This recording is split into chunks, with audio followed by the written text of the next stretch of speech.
Saudara-saudari yang terkasih, kita semua diajak bersyukur pada hari ini dalam kesatuan Gereja Keuskupan Agung Semarang, karena Allah menyertai perjalanan penggembalaan umat beriman di Keuskupan Agung Semarang dari waktu ke waktu, dari tahun ke tahun. Kita bersyukur karena kehidupan menggereja umat di lingkungan terus berkembang. Dalam kebersamaan dengan seluruh bangsa, Gereja Keuskupan Agung Semarang mampu melewati tantangan yang berat. Kita sudah melewati akibat COVID-19 yang sedemikian ganas, yang sedemikian membuat kita prihatin karena dampaknya. Saudara-saudari yang terkasih, Gereja Keuskupan Agung Semarang tidak henti-hentinya ikut terlibat, ikut cawe-cawe dalam kehidupan berbangsa dan bernegara. Misalnya, banyak pihak, banyak kelompok menjalankan kegiatan seperti serawung, silaturahmi antar umat beragama, persiapan pemilu serentak yang bermartabat dan berkeadilan. Kita semua diharapkan berkomitmen menjadi duta-duta damai di tengah masyarakat, agar tercipta hidup bersama yang penuh persaudaraan. Selain itu, Gereja Keuskupan Agung Semarang dalam kesatuan dengan Gereja Universal bersyukur atas semangat sinodal. Semangat ini kita terjemahkan, kita maknai sebagai gerakan lungguh bareng, rembukan bareng, mutuske bareng, nandangi bareng. Dalam pelayanan di tingkat lingkungan, di tingkat wilayah, di tingkat paroki, diharapkan komunikasinya lancar, koordinasinya benar. Siapa mengambil bagian apa? Kita semua diundang untuk memperlihatkan sikap, semangat, dan kemurahan hati. Saudara-saudari yang terkasih, dalam semangat sinodal itu kita akan melaksanakan Sinode Pendidikan 2023 dengan tema Berjalan Bersama untuk Misi Pendidikan Keuskupan Agung Semarang. Sinode pendidikan ini dilaksanakan di bulan Juni dan bulan Juli. Bulan Juni sebentar lagi akan habis. Sinode kita jalani pada 2 tahap. Tahap pertama adalah sinode tingkat lingkungan. Dihadiri oleh umat beriman di lingkungan tersebut. Sedangkan tahap kedua adalah sinode pendidikan tingkat paroki yang dihadiri oleh utusan-utusan lingkungan. Adapun pelaksanaan sinode tingkat lingkungan dan tingkat paroki perlu disesuaikan dengan situasi. Pada waktu kegiatan ini ada pemandu atau fasilitator dan ada not tulisnya. Dan hasil kegiatan ini disampaikan ke keuskupan. Kita semua diundang ikut sinode pendidikan agar kita dapat mengembalikan semangat dan daya ubah gereja melalui misi pendidikan. Salah satu produk pendidikan Katolik adalah saya.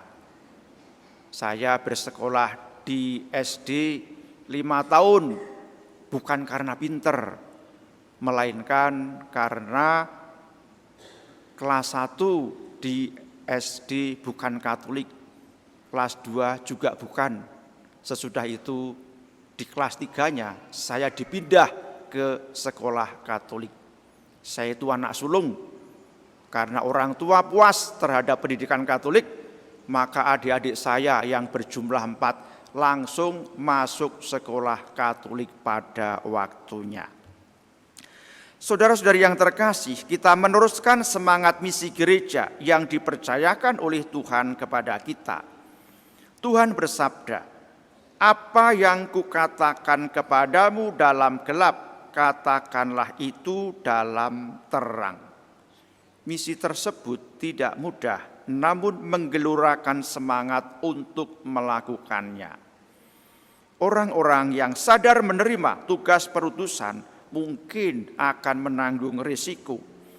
Mereka akan dikritik, bahkan dibenci oleh pihak-pihak yang merasa terganggu kenyamanannya, yang merasa terganggu eksistensinya. Meskipun demikian, Tuhan Yesus mengingatkan dengan sabdanya, "Jangan takut kepada mereka yang hanya mampu membunuh tubuh." Saudara-saudari yang terkasih, kita diingatkan untuk lebih takut kepada Dia yang berkuasa membinasakan, yakni Tuhan sendiri. Ketika kita hidup di dunia, manusia itu kesatuan antara jiwa dan raga. Ketika mati, yang sebenarnya mati hanya tubuhnya, sedangkan jiwanya tetap hidup. Maka ketika seseorang membunuh sesamanya, ia hanya bisa membunuh raganya. Ia tidak dapat menyentuh atau melakukan apapun terhadap jiwa orang yang telah dibunuhnya. Saudara-saudari yang terkasih, Yesus menunjukkan bahwa jiwa jauh lebih berharga daripada tubuh, dan keselamatan jiwa jauh lebih penting daripada kesejahteraan raga. Jiwa manusia itu abadi dan tidak dapat mati, sedangkan raga atau tubuh bersifat sementara dan hidupnya dibatasi oleh kematian. Kita mesti lebih takut kepada Allah, sebab hanya Allah yang memiliki kuasa atas tubuh manusia dan jiwanya. Allah tidak hanya berkuasa membuat raga manusia mati, tetapi juga berkuasa untuk melemparkan jiwa manusia ke dalam neraka. Manusia pasti akan mati, walaupun ia tidak tahu hal itu kapan akan terjadi. Saudara-saudari yang terkasih, kita harus memikirkan nasib jiwa kita setelah raganya mati. Jangan sampai dilemparkan ke dalam neraka. Untuk itu, kita mestinya takut kepada Allah, karena Allah penuh kasih dan menentukan hidup atau mati seluruh ciptaannya. Takut akan Allah adalah rasa hormat yang disertai taat untuk melaksanakan kehendak Allah. Saudara-saudari yang terkasih, umumnya manusia menghindari hal-hal yang membuat dirinya sakit atau menderita. Kita mau sakit, kita mau menderita. Dalam kasus penganiayaan terhadap jemaat Kristiani di awal dulu, para penganiaya membuat pengikut Yesus mengalami rasa sakit dan penderitaan fisik. Tujuannya supaya mereka menyangkal Kristus lalu meninggalkan iman Dia. Saudara-saudari, Yesus tidak membiarkan para murid yang setia kepadanya menanggung penderitaan itu sendirian.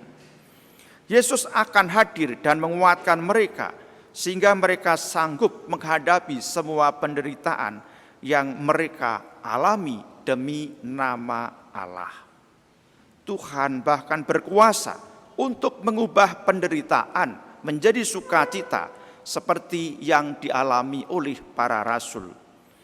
Mereka bersukacita ketika menghadapi penghinaan karena nama Yesus. Saudara-saudari yang terkasih, Nabi Yeremia meyakini bahwa Allah tidak membiarkannya berjalan seorang diri, namun selalu dalam penyertaannya. Nabi Yeremia mengatakan, Tuhan menyertai aku seperti pahlawan gagah. Sebab itu orang-orang yang mengejek aku akan tersandung jatuh dan mereka tidak dapat berbuat apa-apa. Kalau dirumuskan secara singkat dalam bahasa yang lazim kita kenal, Gusti mboten sare. Saudara-saudari yang terkasih, marilah kita terus bekerja sama, bersinergi dengan segenap warga masyarakat untuk mewujudkan Indonesia damai. Jangan takut, kasih Bapa berlimpah atas kita, karena kita berharga di mata Allah. Dimuliakanlah Tuhan kini dan sepanjang masa. Amin. Mari kita bersama-sama memperbarui iman kepercayaan kita.